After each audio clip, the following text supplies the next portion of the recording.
نحمده ونصلي ونسلم على رسوله الكريم أما بعد أعوذ بالله من الشيطان الرجيم بسم الله الرحمن الرحيم إنا نحن نحيي الموتى ونكتب ما قدموا وآثارهم صدق الله العظيم. حضرات گرامی، جیسا کہ آپ جانتے ہیں، آپ کو معلوم ہے کہ آج کا یہ پروگرام ہمارے اس مدرسے کے عزیز طلباء کی طرف سے ہے اور اس پروگرام کا مقصد بنیادی طور پر یہ ہے کہ ہم بیٹھ کر آپس میں ایک دوسرے سے تعزیت کر لیں. قفا نبک من ذکر حبیب و منزلی بشق اللواء بین الدخول فحوملی. اس عظیم شخصیت سے متعلق ہم کچھ دیر بیٹھ کر ان کا تذکرہ کریں، جس کے بارے میں بطور استعارہ کے متنبی کا یہ شعر مستعار لے کر کہہ سکتا ہوں کہ بذات الدہور وما اتینا بمثلہ ولقد اتی فعجزنا عن نظرائہ.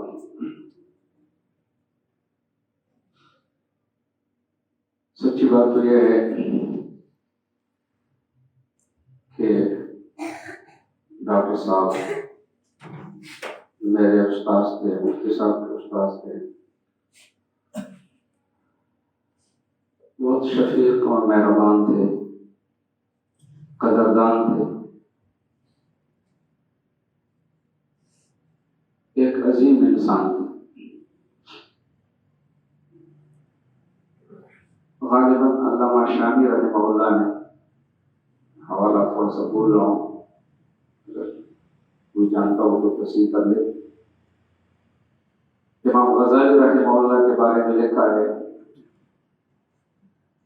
کہ لا يعرف قدر الغزالی بعد الغزالی الا يكون مثل الغزالی او فوق الغزالی. امام غزالی کی قدر و منزلت امام غزالی کے بعد وہی جان سکتا ہے جو امام غزالی جیسا ہو یا امام غزالی سے بڑھ کر ہو. لیکن صورتحال یہ ہے کہ ہمیں دور دور تک مولانا ڈاکٹر عادل خان صاحب جیسے منفرد خصوصیات کی شخصیت نظر نہیں آ رہی. بجائے کہ علمی دنیا میں بڑے گہرے اور متبحر قسم کے علماء موجود ہیں، بجائے کہ زہد و تقوی کے میدان میں بڑے زہاد اور صاحب تقوی لوگ موجود ہیں، بجائے کہ خطابت کے میدان میں واعظ، نصیحت، دعوت و تبلیغ کے میدان میں بڑے بڑے اساتین امت موجود ہیں، لیکن یہ واحد شخصیت جس کے اندر اللہ سبحانہ و تعالی نے ایسی خصوصیات جمع فرمائی تھی کہ عام طور پر ایسی خصوصیات کا ایک شخصیت میں جمع ہونا وہ کامیاب ہے۔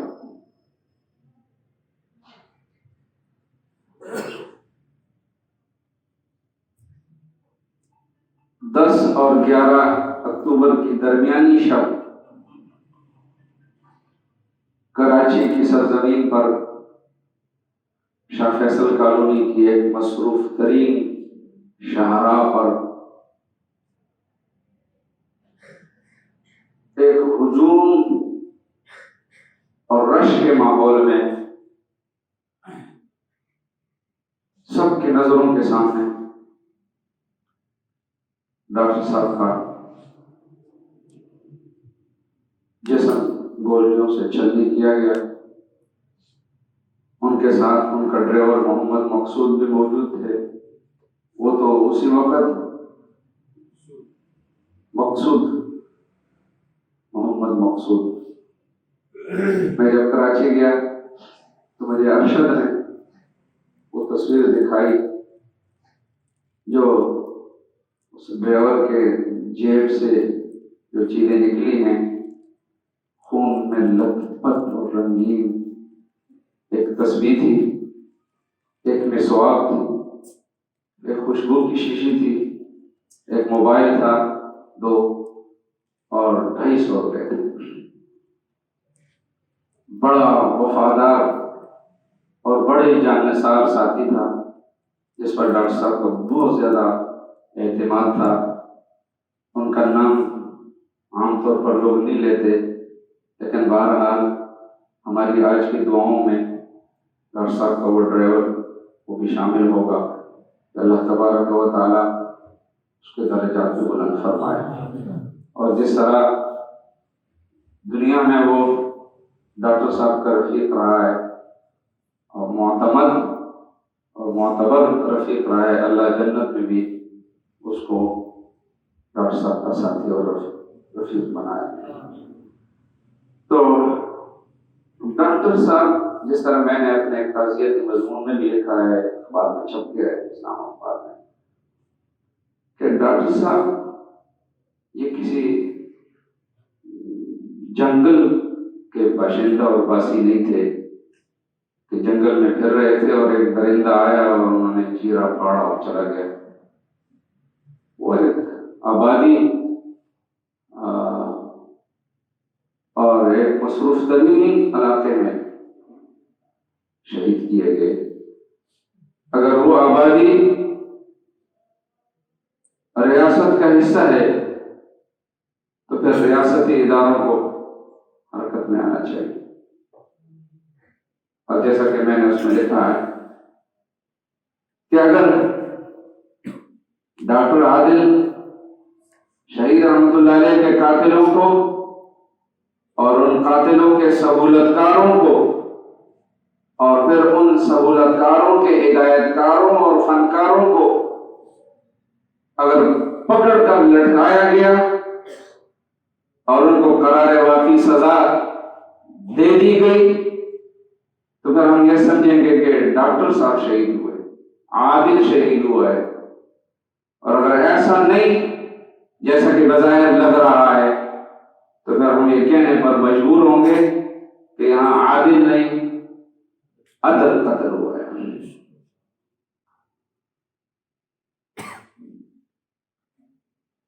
اور یہ پہلا واقعہ نہیں ہے، بہ رہا ہے صحن گلشن میں جواں پھولوں کا خون، اور باغباں کو شرم سے ڈوب مرنا چاہیے۔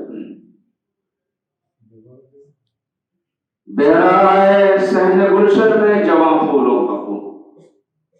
اور باغباں کو شرم سے اب ڈوب مرنا چاہیے۔ باغباں صاحب، بھارت کی شرارت ہے، صرف یہ کہنے سے بات نہیں بنے، شرم سے اب ڈوب مرنا چاہیے۔ اور ظلم بچے جن رہا ہے کوچہ و بازار میں،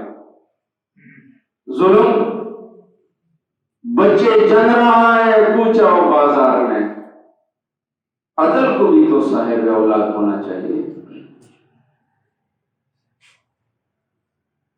ظلم بچے جن رہا ہے کوچہ اور بازار میں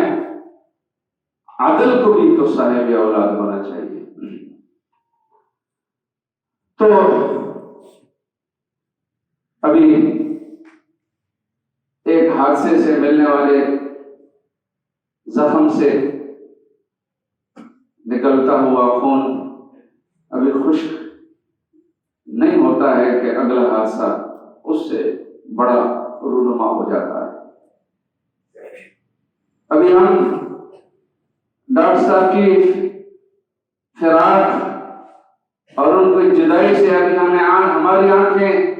ابھی خشک نہیں ہوئی تھی کہ پشاور کا ایک المناک، ایک اندوہناک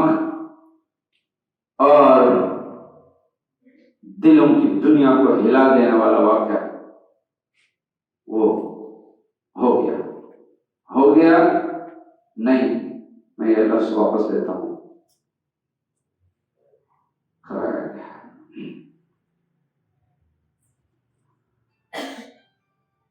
مفتی صاحب نے رات کو جس اجتماع سے خطاب کیا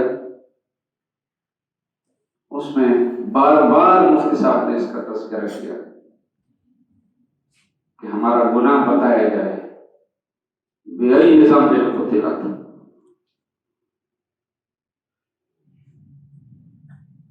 کہ آخر وجہ کیا ہے، کیوں ایسا ہوتا ہے کہ ہمارے علماء اور قابل قدر علماء اور باصلاحیت علماء ان کے ناموں کو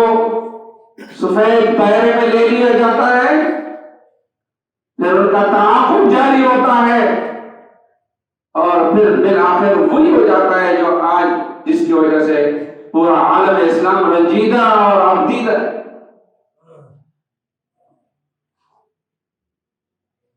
ہم میں سے بعض حضرات شاید جذباتی طور پر ڈاکٹر صاحب کے قتل، ان کی مظلومانہ شہادت کی کچھ توجیحات کرتے ہیں کہ انہوں نے مختلف مسالک کے لوگوں کو ایک پلیٹ فارم پر جمع کیا، ان کی قیادت کی، وغیرہ وغیرہ وغیرہ۔ بجائے انکار نہیں، لیکن میری اپنی ذاتی میرا ذاتی ایک تاثر ہے، میں آپ حضرات کی خدمت میں پیش کر رہا ہوں، اور یہ ضروری نہیں ہے کہ آپ میری تائید کریں، لیکن بہرحال وہ میرا ایک ذاتی تاثر ہے جو ڈاکٹر صاحب کے قتل کا اور ان کی مظلومانہ شہادت کا سبب بنا ہے۔ وہ کیا ہے؟ ڈاکٹر صاحب نے ایک کتاب لکھی ہے، اور وہ کتاب، اس کا نام ہے تاریخ اسلامی جمہوریہ پاکستان،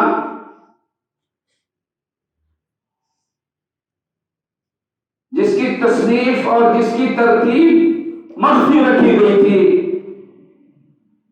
اور یہ ظاہر نہیں کیا جا رہا تھا کہ ڈاکٹر صاحب کون سی کتاب مرتب کر رہے ہیں، کون سی تصنیف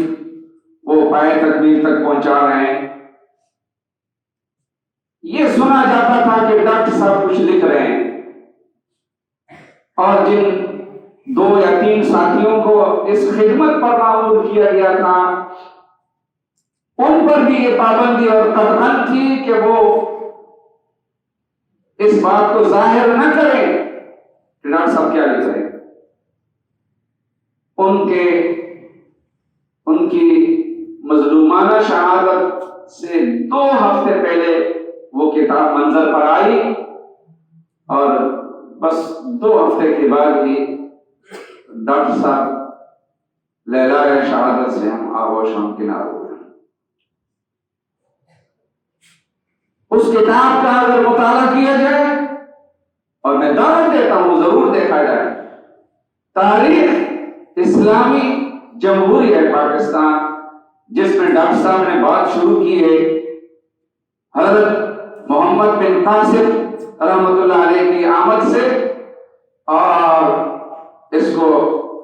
ایک ترتیب سے آہستہ آہستہ آگے لے جاتے عمران خان تک بات پہنچائی ہے، اور تاریخ اسلامی جمہوریہ پاکستان سے متعلق جتنا منتشر مواد تھا اردو میں، عربی میں، انگریزی میں، اور جس زبان میں جتنا بکھرا ہوا اور منتشر مواد تھا، اس بکھرے ہوئے اور منتشر مواد کو ڈاکٹر صاحب نے جمع کیا، اور جمع کر کے پھر اس کو ایک خاص انداز سے مرتب کیا، اور پھر جا بجا اس سے نتائج نکالے، اس کے ثمرات بیان کیے، اور چلتے چلتے جب وہ نظام تعلیم تک پہنچتے ہیں اور پاکستان کے نصاب تعلیم اور نظام تعلیم پر انہوں نے جو مواد جمع کیا ہے، اور اس نظام اور نصاب تعلیم سے متعلق جو لوگوں کی آراء انہوں نے نقل کی ہے، اور نصاب تعلیم سے متعلق مروجہ پالیسیاں انہوں نے ذکر کی ہیں، اور نصاب تعلیم سے متعلق ہمارے اس وطن عزیز پاکستان میں نصاب اور نظام تعلیم کے ساتھ جتنا بڑا ظلم ہو رہا ہے، اس ظلم کو جب ڈاکٹر صاحب نے بے نقاب کیا اور پھر اپنا ایک نظریہ پیش کیا، اپنی ایک سوچ پیش کی، اور اپنا ایک لائحہ عمل اور پروگرام پیش کیا، میں سمجھتا ہوں کہ اس سے دشمنوں کے محل میں زلزلہ برپا ہوا کہ ہو نہ ہو یہ شخص کچھ کر کے جائے گا، اس لیے کہ نمبر ایک یہ ایک عظیم شخصیت، ایک بڑی شخصیت کا بیٹا ہے، نمبر دو یہ خود بڑا باصلاحیت ہے، نمبر تین یہ بیک وقت اردو، عربی اور انگریزی پر مکمل عبور رکھتا ہے، نمبر چار اس نے دنیا دیکھی ہے، نمبر پانچ اس کا ایک حلقہ احباب ہے، نمبر چھ یہ غیر متنازع شخصیت ہے، نمبر سات اس کے پاس ایک بہت بڑی جگہ ہے، 93 ایکڑ پر پھیلا ہوا ایک بڑا رقبہ ہے، نمبر 8 یہ اس دور کے تن آسانیوں راحت بدنی سے کوسوں دور ہے،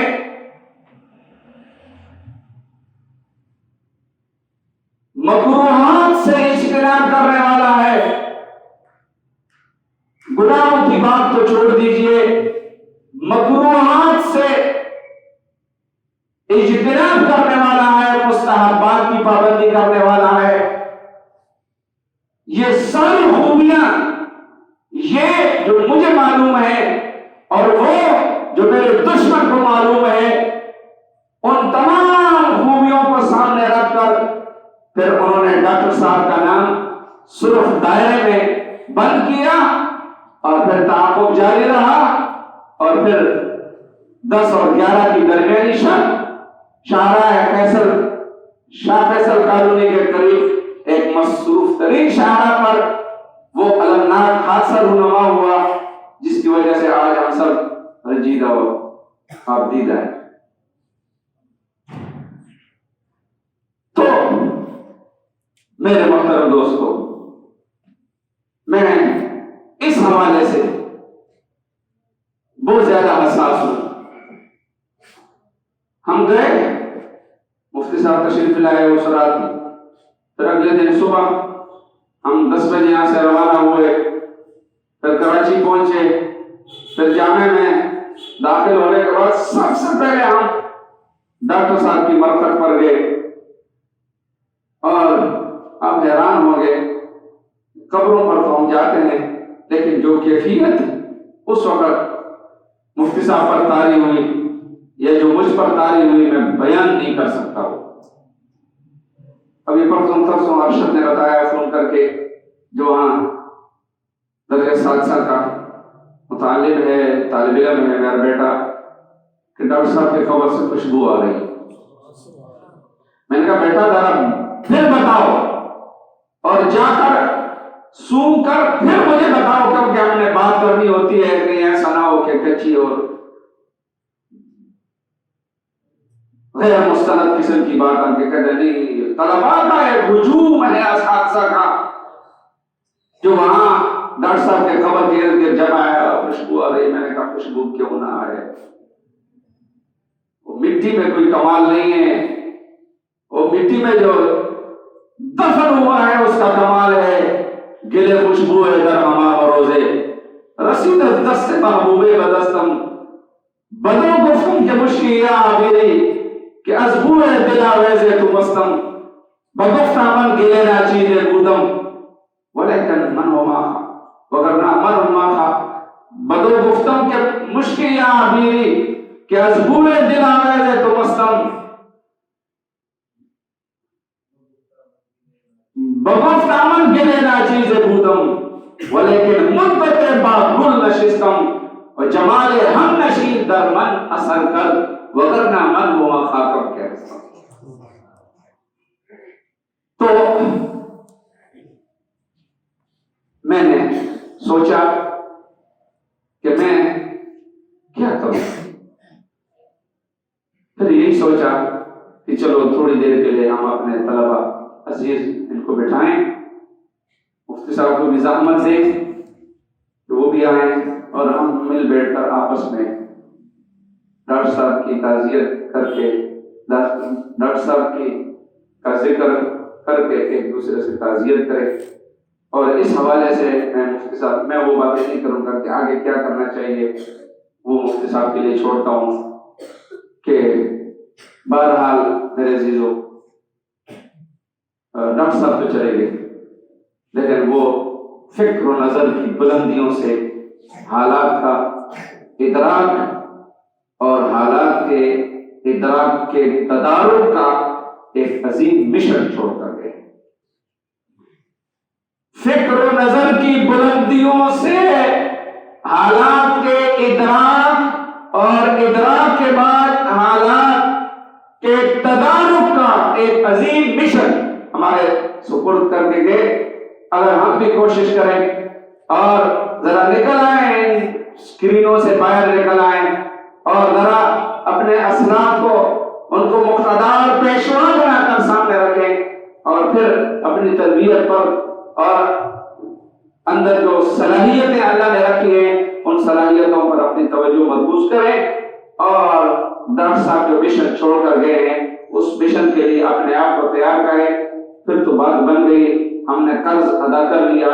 ورنہ میرے محترم دوستو ویسے ہی بس تھوڑی دیر کے لیے بیٹھنا پھر اٹھ کر چلے جانا یہ مناسب نہیں ہے۔ اس حوالے سے میں تمام عزیز طلباء سے آج کے اس پروگرام اور اس سنجیدہ پروگرام کے حوالے سے کہوں گا کہ اپنی صلاحیتوں کو ضائع نہ کرو، اپنے صلاحیتوں کو اس میں نکھار پیدا کرو، اس کے اندر جلا پیدا کرو، اور ڈاکٹر صاحب رحمۃ اللہ علیہ جو ورثہ چھوڑ کر گئے ہیں، جو پروگرام پیغام اس کو پائے تکمیل تک پہنچانے کا عزم کرو۔ اگر ایسا ہے کوئی بات نہیں، ہمارے پاس دامن اسلام میں شہداء کی ایک عظیم فہرست ہے اور ہمیں یہ کہنا چاہیے کہ شہید کی جو موت ہے وہ قوم کی حیات، شہید کی جو موت ہے تو ڈاکٹر صاحب کا خون اگر ہمارے خوابیدہ صلاحیتوں کو اگر بیدار کر گیا تو پھر بات بن گئی، اور اگر ڈاکٹر صاحب کے خون سے، اس خون کی رنگینی سے، اس خون سے پھوٹنے والی اور پھیلنے والی خوشبو سے اگر ہم نے اپنی صلاحیتوں کو نہیں نکھارا، اجاگر نہیں کیا، تو پھر ہم جو سمجھیے کہ ہم نے اچھا نہیں کیا۔ میں مفتی صاحب جو میرے ساتھی ہیں، میرے دوست ہیں، اب تو میرے بزرگ بھی ہیں، تو ان کا شکریہ ادا کرتا ہوں۔ پھر ہمارے قرب و جوار کے جتنے علماء آپ تشریف لائے، میں آپ حضرات کو خراج تحسین سلام عقیدت پیش کرتا ہوں کہ آپ حضرات آئے، ہمارے ساتھ اس دکھ درد کی مجلس میں شریک ہوئے۔ تو میں اپنے مفتی صاحب سے یہ گزارش کروں گا کہ وہ آئیں اور اس حوالے سے اور پشاور کا جو واقعہ ہوا ہے اس پر بولنے کے لیے بھی آدمی کے اندر بہت بڑی ہمت ہونی چاہیے۔ وہ منظر بھی، وہ بہتا ہوا خون بھی آج ہمارے آنکھوں کے سامنے، اس حوالے سے بھی مفتی صاحب اپنے ذریعے خیالات کا اظہار فرمائیں۔ اللہ تبارک و تعالی ہمیں اپنی نادانیوں سے اور اپنی کمزوریوں سے ہمیں باہر نکلنے کی توفیق نصیب فرمائے، اور اسلام کی خدمت کے لیے اللہ تبارک و تعالی ہمیں سنجیدہ اور فہمیدہ بن کر آگے بڑھنے